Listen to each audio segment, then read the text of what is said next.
미국 남침내외 국제선교회 IMB 수석 부총재인 토드 레퍼티 박사가 한국에서 국민일보와 인터뷰를 했습니다. 도널드 트럼프 전 대통령에 대한 뉴욕주 맨허튼 대배심 기소 결정이 미국 대선판을 흔들고 있습니다. 중국의 개혁개방 1번지로 해마다 상주 인구가 100만 명 이상 증가하던 광둥성이 40년 만에 처음으로 인구가 감소했습니다.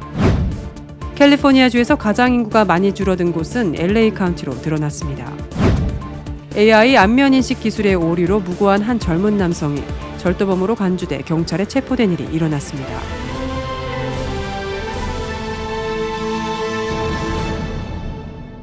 첫 번째 소식입니다.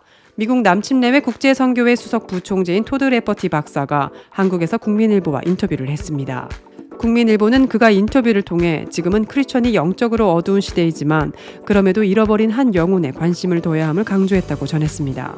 레퍼티 박사는 1983년부터 IMB 선교사로 스코틀랜드, 파키스탄, 캐나다, 인도네시아 등 선교 현장에서 복음을 전파해 왔습니다. 온갖 핍박에도 복음을 용감하게 전하는 크리스천이 있지만 믿음 때문에 당하는 고난이 두렵게 느껴지는 이들도 있습니다. 마지막 때를 살아가는 크리스천은 고난 속에서 어떻게 믿음을 지킬 수 있을까요?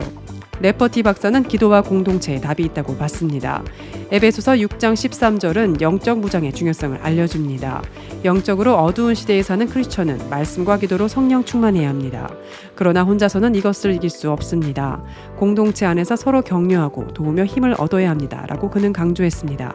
한국교회는 선교사 파송 2위 국가로 마지막 시대의 세계 선교를 수행할 사명이 있는 반면 휴전선을 맞대고 있는 북한은 2002년부터 20년간 기독교 박해국 1위를 기록하고 있는 한국교회의 현실에 대해 레퍼티 박사는 통일 역시 기도로 준비하며 통일시대를 준비해야 한다고 조언했습니다. 북한이 하나님의 권위를 인정하는 나라가 되도록 기도해야 합니다. 한국교회는 어렵고 황폐한 북한에 구호 물품 등을 전하며 복음을 전해야 합니다. 어려울 때일수록 북한 주민을 섬기며 그들이 주께 돌아오도록 해야 합니다. 레퍼티 박사가 한국교회에 남긴 당부입니다.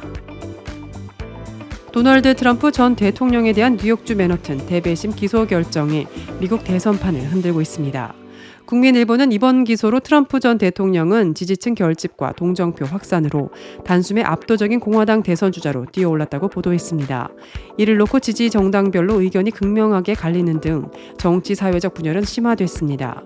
야후뉴스는 여론조사 업체 유거부와 공동으로 벌인 조사에서 공화당 대선 주자 경선이 오늘 실시되면 누구를 선택할 것이냐는 질문에 트럼프 전 대통령이 52%를 지지를 얻었다고 이를 밝혔습니다. 2위 론 디센티스 플로리다 주지사는 21% 지지를 얻어 격차가 31%나 됐습니다. 이번 조사는 트럼프 전 대통령 기소가 결정된 지난 30일과 31일 진행됐습니다. 검찰의 기소가 지지율을 단숨에 뒤집고 트럼프 전 대통령을 압도적 주자로 만들어준 셈입니다. 또 트럼프 전 대통령은 기소 당일 하루 만에 400만 달러에 달하는 정치 후원금을 모금한 것으로 나타났습니다. 트럼프 캠프 측은 후원금 25% 이상이 첫 후원자라고 설명했습니다. 이번 기소에 대한 여론도 완전히 갈렸습니다. 유거부 조사에서 트럼프 전 대통령에 대한 기소에 만족한다는 응답은 39%, 화나거나 불만족스럽다는 응답은 37%로 나타났습니다. 이번 기소가 트럼프 전 대통령의 책임을 물으려는 순수한 목적이라는 응답과 정치적 편향이라는 응답도 각각 42%, 43%로 엇갈렸습니다.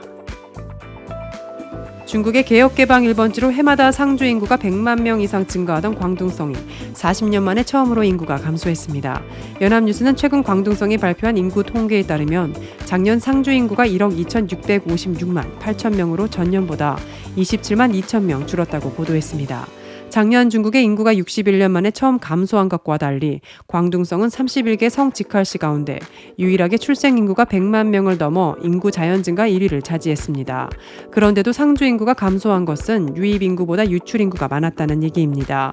인구 전문가들은 지난 3년간 지속한 코로나19 확산과 엄격한 방역 통제를 광둥성 상주 인구 감소의 가장 큰 원인으로 꼽았습니다.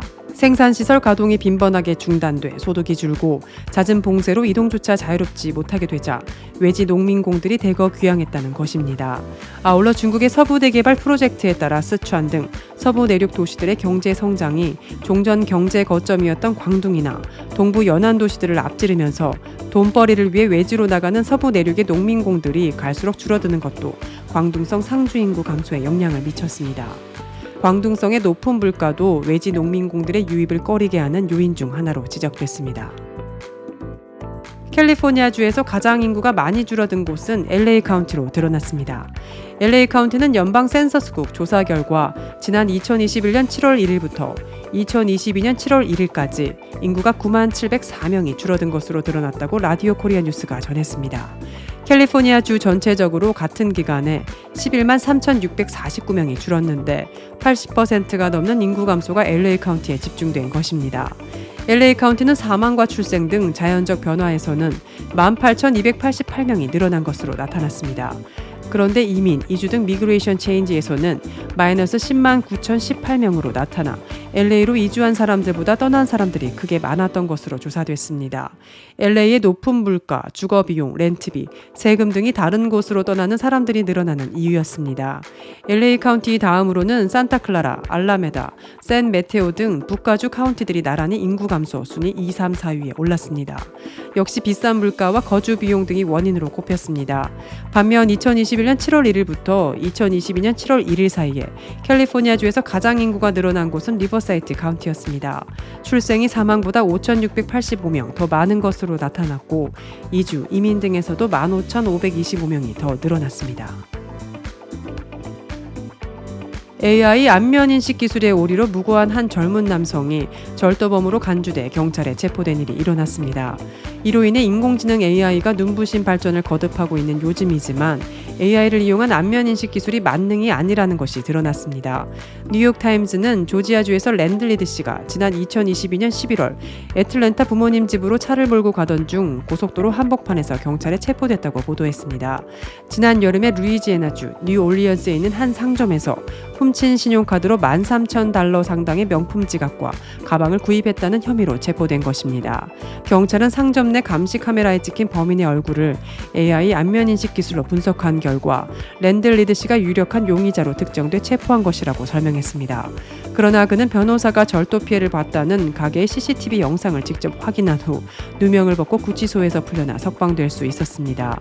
영상에 찍힌 용의자는 그와 얼굴형이 비슷했지만 몸집이 크고 팔이 훨씬 더 굵어 동일인으로 보기 힘들었던 까닭입니다. 결국 체포되고 나서 6일 만에 풀려난 랜들리드 씨는 자신이 부당하게 체포된 것에 대해 경찰 등을 상대로 소송을 제기할 계획입니다. 미국 안면인식 기술 업체 클리어뷰 AI의 호안 토떼 대표는 얼굴인식 기술만을 기반으로 사람을 체포해서는 안 된다면서 어디까지나 보조적인 역할에 그쳐야 하는 기술이라고 강조했습니다. 사법기관의 이 같은 AI 안면인식 기술 오류로 유색인종이 상대적으로 더 큰 피해를 본다는 지적도 나오고 있습니다. 관련 전문가들은 랜들리드 씨와 유사한 이유로 부당하게 체포된 사례 4건이 있다면서 그 피해자들이 모두 흑인 남성이었다고 전했습니다.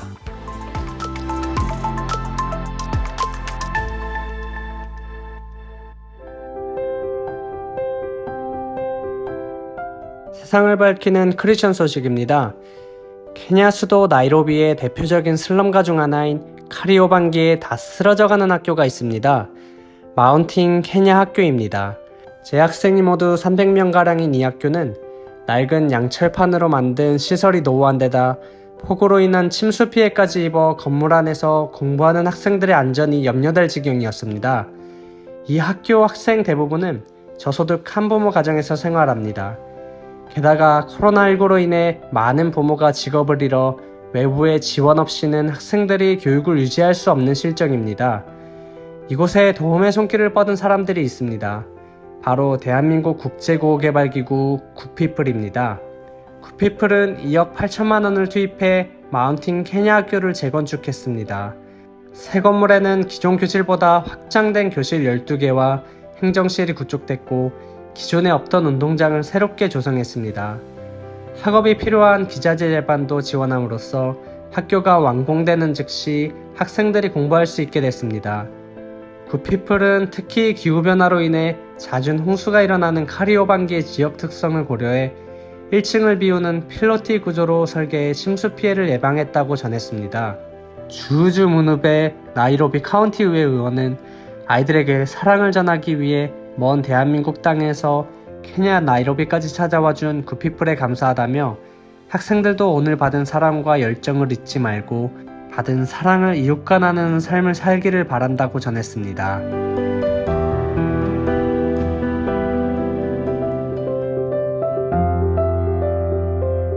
크리스천에게 뉴스는 기도 제목이 됩니다. 오늘의 뉴스를 통해 보는 기도 제목입니다.